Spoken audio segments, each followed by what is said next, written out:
Hello everyone. हाँ जी, हमारी unit चल रही थी P block element. P block element में हम ग्रुप 15 एलिमेंट्स स्टडी कर रहे थे।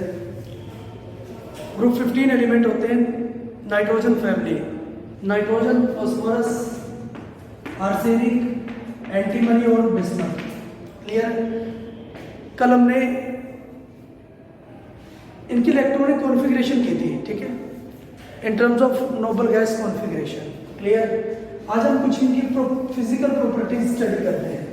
Physical properties of P block elements. Physical properties, physical properties of the P block elements. Physical properties में सबसे पहले हम करेंगे atomic and ionic radii. Atomic and ionic radii.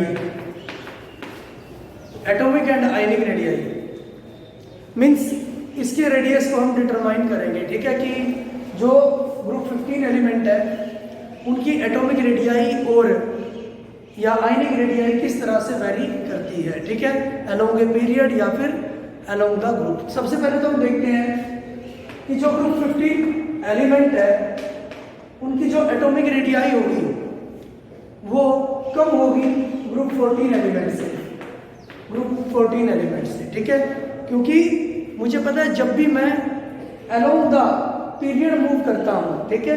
हाँ जी, कार्बन फैमिली से बकनोफ में 3, 4, 5, 6, 7, 8, जब भी मैं carbon family to nitrogen family move करता हूं या अलोंग द पीरियड बात करता हूं तो हमारे पास जो एटॉमिक रेडियाई है वो डिक्रीज होती है, ठीक है। और वो क्यों डिक्रीज होती है उसको हम पहले भी डिस्कस कर चुके हैं, ठीक है। उसको हम डिस्कस करते हैं on the basis of this equation, Z effective is equal to Z minus sigma. Z effective is equal to Z minus sigma. इस इक्वेशन के बिहाफ पर हम इसको एक्सप्लेन कर सकते हैं, Z minus sigma. Z effective होगा हमारे पास effective nuclear charge, effective nuclear charge. Z होता है हमारे पास न्यूक्लियर चार्ज, न्यूक्लियर चार्ज। हाँ जी, और जो न्यूक्लियर चार्ज है या जेड है वो इंक्रीज होता है एटॉमिक नंबर के साथ, increase with increase atomic number, atomic number. Clear? Atomic number बढ़ता है तो हमारे पास न्यूक्लियर चार्ज भी बढ़ता है। हाँ जी, सिग्मा, सिग्मा हमारे पास होगी शील्डिंग या फिर स्क्रीनिंग। सिग्मा हम बोलते हैं शील्डिंग को, शील्डिंग या फिर स्क्रीनिंग, स्क्रीनिंग। हाँ जी, जो स्क्रीनिंग होती है या फिर सिग्मा होती है वो एस, पी, डी और एफ ऑर्बिटल में मैं अलग अलग क्लासिफाई कर सकता हूं, ठीक है। हाँ जी, एस ऑर्बिटल में जो सिग्मा होगी, एस ऑर्बिटल में जो सिग्मा होगी, क्योंकि एक ही स्टेट होती है एस ऑर्बिटल में, वो बहुत अच्छी मीन्स जो शील्डिंग होगी, स्क्रीनिंग होगी या रिपल्शन होगी, इलेक्ट्रॉन इलेक्ट्रॉन रिपल्शन वो सबसे ज्यादा होगी। तो एस ऑर्बिटल में सिग्मा होगी वेरी गुड, बहुत ज्यादा इसमें भीड़ होगी। हाँ जी, पी में होगी थोड़ी सी कम, तो मैं इसको गुड बोल सकता हूँ, ठीक है। डी ऑर्बिटल में 5 स्टेट लाई करती है तो उसमें जो शील्डिंग होगी वो होगी पुअर, और एफ ऑर्बिटल में शील्डिंग लाई करती है वेरी पुअर, ठीक है, बहुत कम इसमें क्या होगी, इलेक्ट्रॉनिक रिपल्शन होगी। क्लियर है?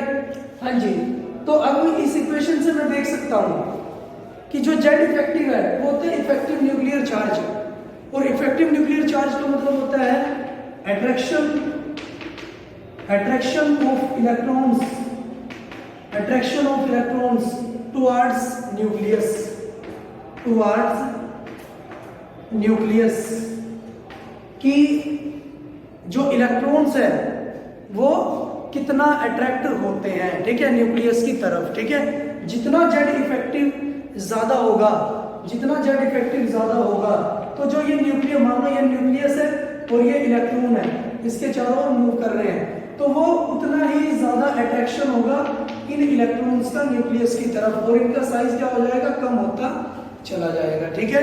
तो जितना जेड इफेक्टिव होगा उतनी ही ज्यादा अट्रैक्शन होगी इलेक्ट्रॉन्स की और न्यूक्लियस की, और उतना ही साइज हमारा कम होगा। क्लियर है? हाँ जी। तो यहां से मुझे पता लग रहा है कि जो जेड इफेक्टिव है वो डायरेक्टली प्रोपोर्शनल है जेड के न्यूक्लियर चार्ज पे, डायरेक्टली प्रोपोर्शनल है। यहां पर भी पॉजिटिव साइन है, यहां पर भी पॉजिटिव साइन है।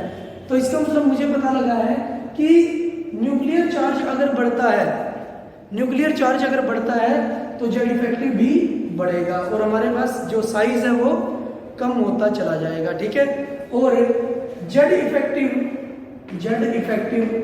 इनवर्सली प्रोपोर्शनल है सिग्मा के, इनवर्सली प्रोपोर्शनल है सिग्मा के, ठीक है। कि अगर मेरे पास शील्डिंग हुई या स्क्रीनिंग हुई, या किसी ऑर्बिटल में अगर स्क्रीनिंग ज्यादा है तो उसका जेड इफेक्टिव कम होगा, ठीक है। और अगर जेड इफेक्टिव कम है तो इसका मतलब उसके बीच इलेक्ट्रॉन्स और न्यूक्लियस के बीच अट्रैक्शन कम होगी, और साइज हमारे पास क्या हो जाएगा, ज्यादा हो जाएगा, ठीक है। हाँ जी। तो इसी रिएक्शन के बिहाफ पर अगर मैं बात करता हूं ग्रुप 14 और ग्रुप 15 एलिमेंट्स की। हाँ जी, ग्रुप 14 एलिमेंट है और ग्रुप 15 एलिमेंट है। हाँ जी, ग्रुप 14 है कार्बन फैमिली और ग्रुप 15 है नाइट्रोजन फैमिली, ठीक है।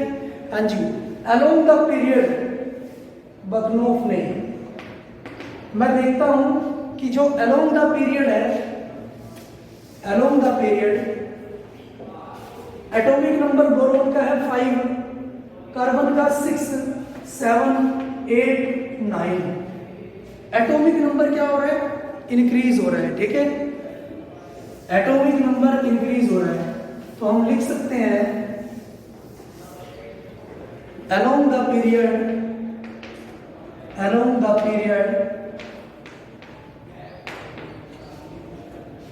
atomic number increases। क्लियर है? एटॉमिक नंबर इंक्रीज कर रहा है, और अगर एटॉमिक नंबर इंक्रीज कर रहा है तो न्यूक्लियर चार्ज भी इंक्रीज करेगा। हाँ जी, nuclear charge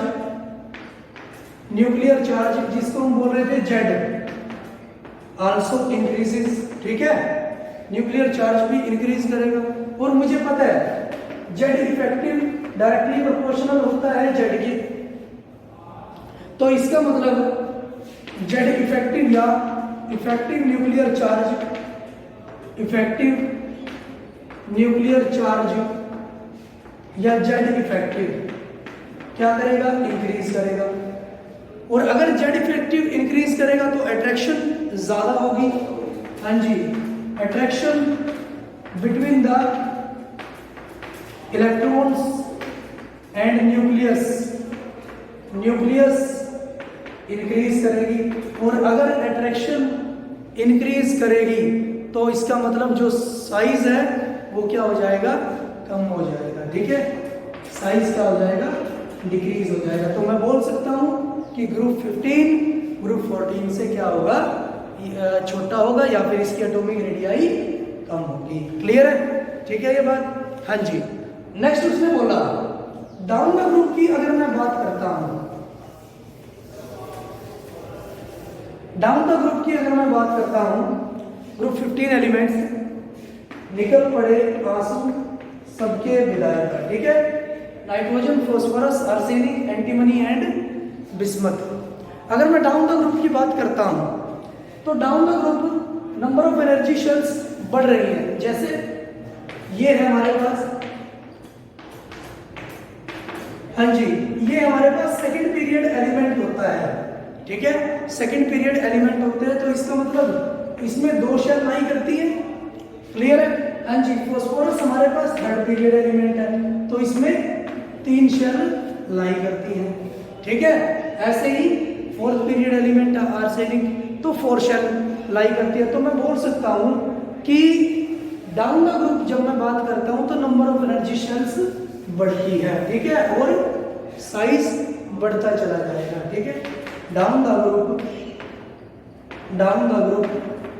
number of energy shells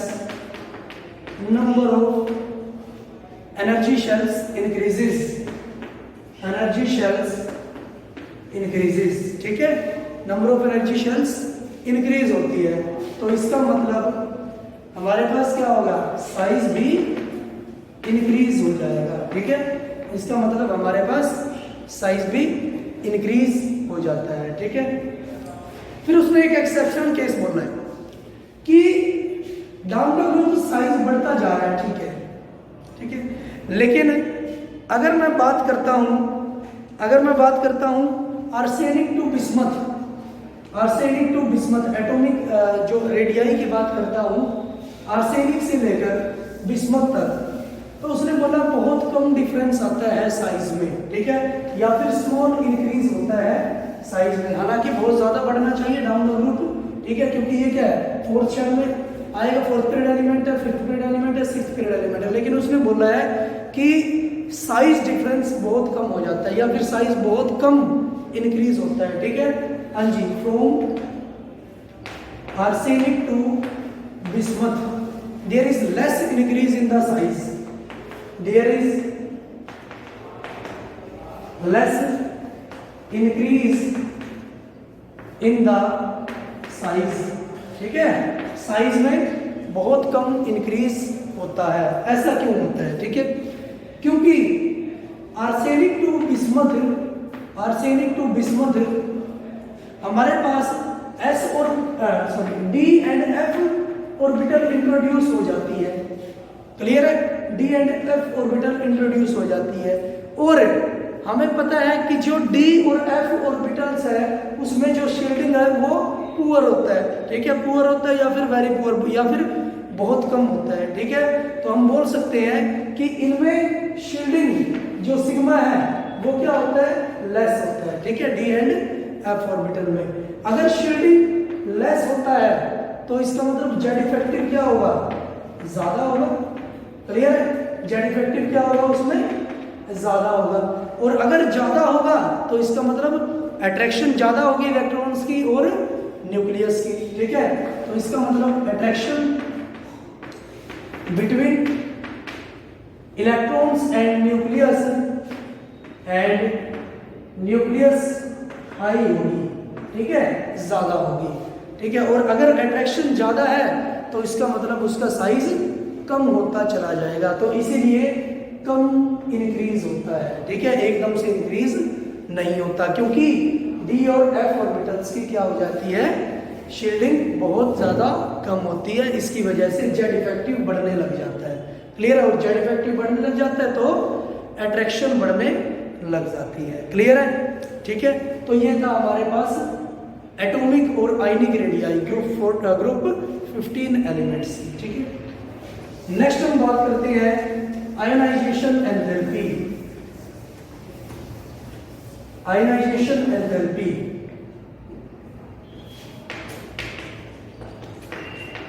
ionization enthalpy ionisation enthalpy क्या होता है, amount of energy required to remove the outer most electron from an atom, ठीक है, किसी एटम की आउटर मोस्ट सेल से इलेक्ट्रॉन को निकालने के लिए जितनी एनर्जी हमें चाहिए, ठीक है, उसको हम बोलेंगे ionisation enthalpy. The amount of energy required to remove the outermost electron from an atom, clear है, एक एटम की आउटर मोस्ट शेल से इलेक्ट्रॉन को निकालने के लिए जितनी एनर्जी की हमें जरूरत पड़ती है उसको हम क्या बोलते हैं, आयनाइजेशन एंथैल्पी। ठीक है, हाँ जी। अगर मैं ग्रुप 15 एलिमेंट की आयनाइजेशन एंथैल्पी की बात करता हूँ एज कंपेयर टू ग्रुप 14, तो मुझे पता है आयनिक रेडियाई या एटॉमिक रेडियाई ग्रुप 15 की क्या होती है, कम होती है। ठीक है, ग्रुप 15 की कम होती है तो अट्रैक्शन क्या होगी, ज्यादा होगी, तो उसको निकालना मुश्किल हो जाएगा। ठीक है, क्लियर। तो हम बोल सकते हैं कि जब मैं अलोंग द पीरियड मूव करता हूं या ग्रुप 14 से ग्रुप 15 जाता हूं, along the period,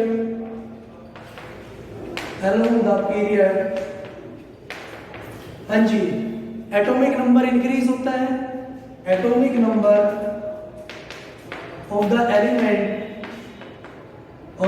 element increases, atomic number increase होता है। ठीक है, और अगर एटॉमिक नंबर इंक्रीज होता है तो इसका मतलब न्यूक्लियर चार्ज भी इंक्रीज होता है, न्यूक्लियर चार्ज या फिर जेड क्या होगा, इंक्रीज होगा, और अगर जेड इंक्रीज होगा तो जेड इफेक्टिव भी इंक्रीज होगा, तो इसका मतलब इफेक्टिव न्यूक्लियर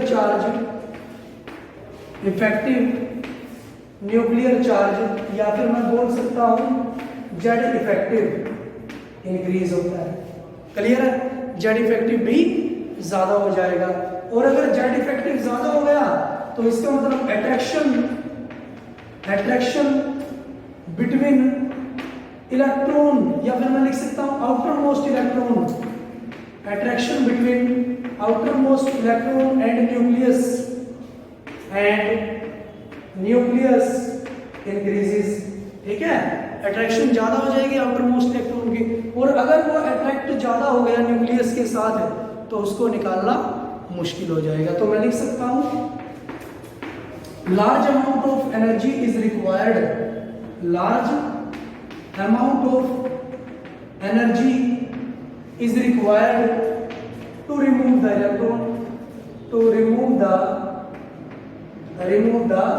इलेक्ट्रॉन। ठीक है, ज्यादा अमाउंट ऑफ एनर्जी चाहिए हमें इलेक्ट्रॉन को रिमूव करने के लिए। क्लियर है, तो हमारे पास जो आयनाइजेशन एंथैल्पी है,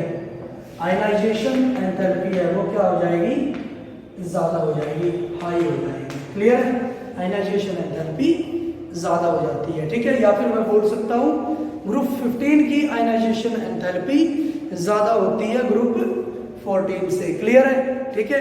लेकिन अगर मैं डाउन द ग्रुप की बात करता हूं, आपको पता ही है साइज इंक्रीज होता है डाउन द ग्रुप। ठीक है, क्योंकि नंबर ऑफ एनर्जी शेल्स बढ़ती है। ठीक है, हाँ जी, down the group size increase हो रहा है, क्योंकि नंबर ऑफ एनर्जी शेल्स बढ़ रही है। और अगर साइज इंक्रीज हो रहा है तो इलेक्ट्रॉन या आउटर मोस्ट इलेक्ट्रॉन न्यूक्लियस से बहुत दूर जा रहा है। ठीक है, हाँ जी, तो outer most electron lies away from the nucleus, लिख सकते हैं lies away from the nucleus. ठीक है, आउटर मोस्ट इलेक्ट्रॉन लाई करता है न्यूक्लियस से दूर, और अगर वो न्यूक्लियस से दूर करता है लाई तो उनके बीच अट्रैक्शन क्या होगी, कम होगी, और मैं बहुत जल्दी ही उसको निकाल सकता हूं। तो मैं लिख सकता हूं तो lesser amount of energy is required to remove the electron. ठीक है, कम अमाउंट ऑफ एनर्जी हमें चाहिए इलेक्ट्रॉन को रिमूव करवाने के लिए। हाँ जी, और हमारे पास जो आयनाइजेशन एंथैल्पी है वो क्या हो जाएगी, कम हो जाएगी। ठीक है, down the group ionisation enthalpy घटती चली जाएगी। ठीक है, हाँ जी, ये डाउन द ग्रुप की बात करती है। अब हम करते हैं सक्सेसिव आयनाइजेशन एंथैल्पी किसी भी पीरियड की या किसी भी ग्रुप की सक्सेसिव आयनाइजेशन एंथैल्पी, जैसे first ionisation enthalpy, second ionisation enthalpy, third ionisation enthalpy. हाँ जी, फर्स्ट आयनाइजेशन एंथैल्पी, जब मैं फर्स्ट इलेक्ट्रॉन क्या करता हूं, रिमूव करवाता हूं। ठीक है, सेकेंड आयनाइजेशन एंथैल्पी जब मैं सेकेंड इलेक्ट्रॉन या फिर दूसरा इलेक्ट्रॉन रिमूव करवाता हूँ। थर्ड, जब मैं थर्ड इलेक्ट्रॉन रिमूव करवाता हूँ तो मुझे कितनी एनर्जी की रिक्वायरमेंट होगी, उसको थर्ड आयनाइजेशन एंथैल्पी हम बोलेंगे। ठीक है, हाँ जी। देखिए, अगर मैं सेकंड इलेक्ट्रॉन रिमूव करवाता हूँ, ठीक है, या फिर अगर मैं फर्स्ट इलेक्ट्रॉन, मान लो मेरे पास इलेक्ट्रॉन है कितने भी 13 इलेक्ट्रॉन है, क्लियर है, हाँ जी। तो अगर मैंने उसमें से एक रिमूव करवा दिया, एक रिमूव करवा दिया तो मेरे पास इलेक्ट्रॉन बचे 12। तो जो सिग्मा है, इलेक्ट्रॉन की जो रिपल्शन है वो क्या हो जाएगी, कम हो जाएगी। ठीक है, इलेक्ट्रॉन्स की जो रिपल्शन है कम हो जाएगी क्योंकि एक इलेक्ट्रॉन कम हो चुका है। ठीक है, और अगर रिपल्शन कम हो गई तो जेड इफेक्टिव क्या हो गया, बढ़ गया। ठीक है, जेड इफेक्टिव बढ़ गया, तो जेड इफेक्टिव बढ़ गया तो अट्रैक्शन बढ़ गई है न्यूक्लियस की और इलेक्ट्रॉन्स की, और अगर अट्रैक्शन बढ़ गई है तो हमारे पास क्या, आयनाइजेशन एंथैल्पी भी बढ़ गई है। तो मैं लिख सकता हूं कि सेकंड आयनाइजेशन एंथैल्पी ज्यादा होती है फर्स्ट से। ठीक है, फिर मैं बात करता हूं थर्ड आयनाइजेशन एंथैल्पी। मैंने एक और इलेक्ट्रॉन कम कर दिया, एक और इलेक्ट्रॉन कम कर दिया, तो इसका मतलब रिपल्शन है वो और ज्यादा कम हो गई। अगर रिपल्शन और ज्यादा कम हो गई तो जेड इफेक्टिव और ज्यादा बढ़ गया।